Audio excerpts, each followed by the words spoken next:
And welcome you all to beat the street.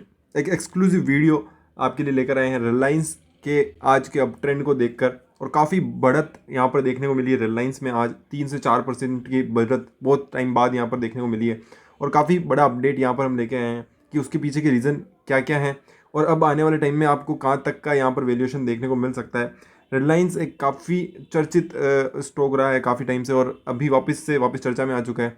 तो आज पढ़ेंगे और देखेंगे कि क्या क्या चीज़ें यहाँ पर हुई है। तो सबसे पहले 4 रीज़न मैंने यहाँ पर लिखे हैं, तो वो आपको बता देता हूँ कि why the Reliance is up today, उसके क्या क्या रीज़न हो सकते हैं। तो 4 रीज़न मैंने लिखे हैं। एक है मोतीलाल ओसवाल फाइनेंशियल सर्विसेज का कल रिपोर्ट आई है जिसमें उन्होंने टारगेट प्राइस को बढ़ाया है, जिसकी पूरी रिपोर्ट पे हम डिस्कशन करेंगे। तो आप वीडियो को एंड तक देखें ताकि वो पूरा डिस्कशन आपको समझ में आए और उसके पीछे का रीज़न समझ में आए कि किस तरीके से शेयर की प्राइस का उनका जो टारगेट प्राइस है वो उन्होंने कितना बढ़ाया है और क्या रीज़न है उसके पीछे के। दूसरी बात है, हमने एक रिसेंटली O2C हाईवॉफ पे एक वीडियो बनाई थी कि ऑयल टू केमिकल जो बिजनेस है रिलायंस का, जो मेन रिलायंस का बिजनेस है, और उसके पीछे यहाँ पर रिलायंस यहाँ पर अब देखना होगा कि वो हाईवॉफ करने की बात चल रही है। हाईवॉफ होता है मतलब कि अलग करना, डीमर्ज करना, या आप बोल सकते हैं अलग करना, और उसकी एक Holi own subsidy already company ने बना दी है, और उसके चलते यहाँ पर अब 20% स्टेक सेल की बात चल रही है, जो कि पहले भी बताया गया था पिछले अगर हम बात करें एनुअल रिपोर्ट में, अगर कंपनी के एनुअल मीट में बताया गया था, जहाँ पर कंपनी का जो AGM होता है ना, एनुअल जनरल मीटिंग में बताया गया था, और सऊदी अरमाको की यहाँ पर डील की बात चल रही है, और उसमें वहाँ पर वैल्यूएशन में यहाँ पर बड़ा अपसाइड देखने को मिल सकता है। और माना जा रहा है कि जिस तरह से जियो में यहाँ पर वैल्यू अनलॉक की गई थी, उसी तरह यहाँ पर आने वाले टाइम में सऊदी अरमाको की डील में भी वैल्यू अनलॉक होती हुई दिखेगी, और माना जा रहा है कि मार्च तक ये चीज़ें कंप्लीट हो जाएगी। ऑलरेडी जितने अप्रूवल लेने थे वो ले चुके हैं, और इसके अलावा कंपनी को अलग जो करना था वो भी कर चुके हैं। तो ये सारी अपडेट यहाँ पर हो चुकी है। तो O2C हाईवॉफ और आपको बता दें सऊदी अरमाको की जो डील है, तो ये 2 चीज़ें हैं जो काफ़ी बड़ा प्लस पॉइंट बनाती है आज की तारीख में कंपनी के लिए। और जो कंपनी का जो आज का जो राइज है, उसका तीसरा और चौथा रीज़न है हमारा है फ्यूचर रिटेल की कल यहाँ पर NCLT में हियरिंग है, और वो देखना होगा कि किस तरीके की वो हियरिंग में यहाँ से क्या कंक्लूजन निकल के आता है। तो ये जो 4 अपडेट है जिनके कारण यहाँ पर आज रिलायंस में काफ़ी अपमूव देखने को मिला, जिसके कारण यहाँ पर आप देख सकते हैं निफ्टी भी यहाँ पर काफ़ी पॉजिटिव आज नज़र आता है। 150 पॉइंट्स यहाँ पर करीबन अप नज़र आता है। अभी वीडियो बनाते टाइम 2:14 हो रहे हैं, बट रिसेंटली अगर हम देखें तो ये 4 प्रमुख रीज़न हैं जिनके कारण आज शेयर में काफ़ी बढ़त देखने को मिली। अब हम डिस्कस करने वाले मोतीलाल ओसवाल फाइनेंशियल सर्विसेज की जो रिपोर्ट है, उस रिपोर्ट को डिटेल में डिस्कस करेंगे, तो आप वीडियो में बने रहें। और हम अभी चलाते हैं आपके लिए यहाँ पर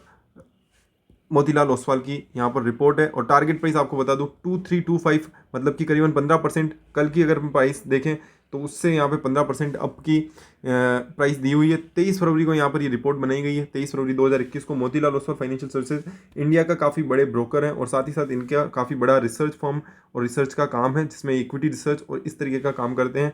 तो ये सारी चीज़ें यहाँ पे काफ़ी प्लस और पॉजिटिव पॉइंट प्रोवाइड करती है। और कंपनी ने क्यों इतना बढ़ाया है, 15% का अपमूव का बात क्यों कही है, और ऑलरेडी 4% का अपमूव उसके बाद यहाँ पर आज देखने को मिल चुका है।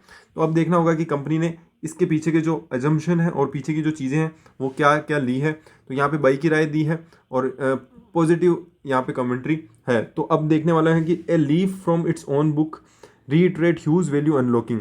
तो यहाँ पर भी इन्होंने O2C बिजनेस की जो कंपनी की हमने ऑलरेडी वीडियो बनाई हुई है, अगर आपको चाहिए तो आप हमारी O2C बिजनेस हाईवॉफ की एक वीडियो है, उसे भी जाके देख सकते हैं, जिसमें हमने पूरा एक्सप्लेन किया है कंपनी की प्रेजेंटेशन लेकर कि किस तरीके से कंपनी अपनी O2C बिजनेस की जो वैल्यू है उसे अनलॉक करने वाली है, और अपनी उन्होंने होली ओन्ड इंडिपेंडेंट सब्सिडी में उसे क्लासीफाई कर दिया है O2C बिजनेस को, जो कि होता है ऑयल टू केमिकल बिजनेस। और ऑयल टू केमिकल बिजनेस जिससे कंपनी के पास सबसे ज़्यादा कैश कन्वर्जन होता है, सबसे ज़्यादा पैसा आता है, वो यहाँ पर होली ओन सब्सिडी और उसे फिर अलग करने की बात चल रही है। इसके अलावा हम बता दें कि कंपनी का जो कंपनी के कोविड-19 होने के बावजूद कंपनी ने काफ़ी अच्छा परफॉर्मेंस किया। 800 रुपये से शेयर वापस 2000 रुपये तक, और 2000 से यहाँ पे करीबन अभी आप देख सकते हैं करीबन 2100-2200 रुपये तक की रेंज में शेयर ट्रेड कर रहा है। अभी कल 2024 पे था, बट आज आप देख सकते हैं 4% अप है। तो यहाँ पे काफ़ी अच्छा अप ट्रेंड देखने को मिल रहा है। और इसके अलावा हम बात करते हैं, यहाँ पे कंपनी ने बताया कि oil to chemical gearing up for next orbital change, we highlighted potential upside for the company with the integration of oil to chemical business in financial year. Real EBITDA for refining stood at $6.6 billion. तो मतलब 6.6 प्रति barrel से यहाँ पर बढ़कर 15.6 प्रति barrel तक company का जो EBITDA है वो राइज होता हुआ दिखा। वहीं अगर हम बात करें केमिकल का बिजनेस, काफ़ी आप देख सकते हैं कंपनी के लिए काफ़ी कैश कन्वर्जन और साथ ही प्रॉफिटेबल रहा, और उसके कारण कंपनी काफ़ी कैश पे ट्रेंड करती थी। और इसके अलावा अभी हम बात करें तो company recently net debt free होने का जो उनका प्लान था ऑलरेडी वो उन्होंने अचीव कर लिया है। और इसके अलावा अगर हम टॉप 3, अगर हम जो प्रेजेंटेशन दिया गया था उसके अगर हम 3 एग्जिबिट की बात करें तो उसमें कंपनी ने बताया कि ऑयल टू केमिकल बिजनेस में facilitate holistic and agile decision making, pursue attractive opportunity for growth and drive it's down stream business. O2C business की हम बात करें तो होली ओन सब्सिडरी बनाया गया है। उसके बाद O2C transfer came into effect from 1 January 21 and approvals from SEBI and stock exchange are in place, उनसे ले लिया है अप्रूवल।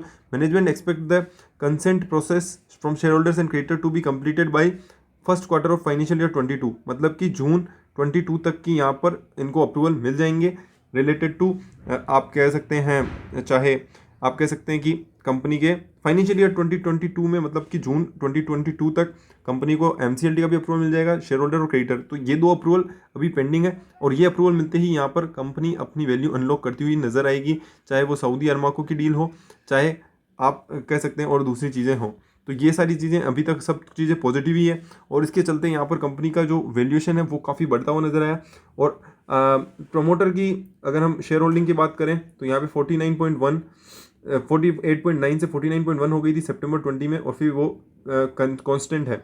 और वहीं अगर डीआई की बात करें तो थोड़ा सा यहाँ पे स्टेक सेल देखने को मिला, वहीं एफआईआई में यहाँ पे थोड़ा सा अप ट्रेंड देखने को मिलता है। और अदर्स की बात करें तो वही जितना डिफरेंस होता है। उसके अलावा अगर हम बात करते हैं कंपनी के segment profile for RIL versus O2C now, the standalone entity will retain the new energy and material business, a segment which will focus on Reliance vision to become net carbon free by current year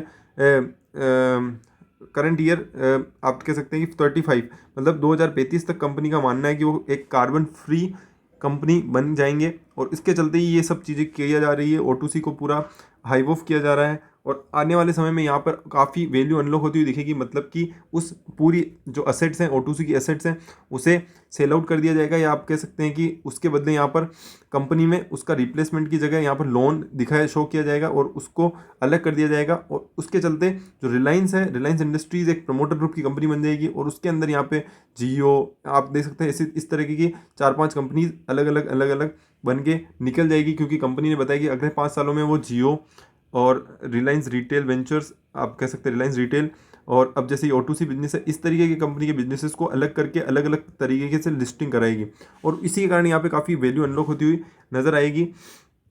अब आ जाते हैं better integration with high margin. उनका मानना है कि reorganisation करने के कारण रिफाइनिंग और पेटकेम का जो Q3 financial year 21 the management no longer provide की ऑपरेशनल पैरामीटर सच एज, उन्होंने GRM दिखाने से मना कर दिया। उन्होंने कहा कि refining margin continue to record a gradual uptick with the, अगर हम सिंगापुर GRM की बात करें तो वहाँ पे 1.9, 1.4 इस तरीके के GRM होते हैं, जबकि इंडिया में आप देख सकते हैं कि रिलायंस ने जिस तरीके का काम किया है 6.5, 7.1, और काफ़ी बेहतरीन आप देख सकते हैं कंपनी का पी रेशो की बात करें 51, PP the petchem side, I am so sorry the कि यहाँ पर चीज़ें काफ़ी पॉजिटिव निकल के आती है। और the drill has the one of the most complex and integrated business unit, 24% conversion in the financial year 20, कि उनका जो O2C का जो बिजनेस है वो काफ़ी पॉजिटिव है, और वहाँ पर करीबन 24% तक का कन्वर्जन यहाँ पर देखने को मिलता है, जो और दूसरी कोई इंडस्ट्री की कंपनी को देखने को नहीं मिलता है। And may not increase in the medium term and reiterate और believe in the plan to integrate O2C to generate better margin going forward, और आने वाले समय में और बेटर मार्जिन यहाँ पर एक्सपेक्ट किया जा रहा है कि आने वाले समय में देखने को मिलेगा। तो ये सारी चीज़ें यहाँ पर निकल के आती है जो काफ़ी पॉजिटिव है। और कंपनी की जो ये हमने बात की थी जब हमने इसका रिपोर्ट बनाया था, जिसमें कि कंपनी का O2C का हाइव ऑफ वाली जो वीडियो है उसमें हमने दिखाया है कि किस तरीके से कंपनी अपने आने वाले समय में चीज़ों को करेगी। और O2C सब्सिडरी होगी जिसमें रिलायंस BP भी आ जाएगा, ग्लोबल एनर्जी भी आ जाएगी, रिलायंस की UK वाली subsidiary ethane pipeline, cyber elastomers, तो ये सारी चीज़ें वहाँ आ जाएगी। वहीं रिलायंस रिटेल वेंचर्स में 85% जो इनकी सब्सिडरी है Jio, oil to gas and other segment करके हैं, तो ये अलग होती हुई नजर आएगी, फिर ये अलग होगी, फिर ये अलग होगी, और ऑयल गैस, इस तरीके की कंपनी के सेगमेंट्स बन जाएंगे जिसमें कंपनी का जो क्लासिफिकेशन है वो सही तरीके से हो सकेगा। तो आई होप वीडियो आपको पसंद आई होगी, और काफ़ी डिटेल्ड वीडियो हमने बनाया है। और तो अगर आपके पास रिलायंस का शेयर है, आई थिंक यहाँ पर आपको बेचने की ज़रूरत नहीं है।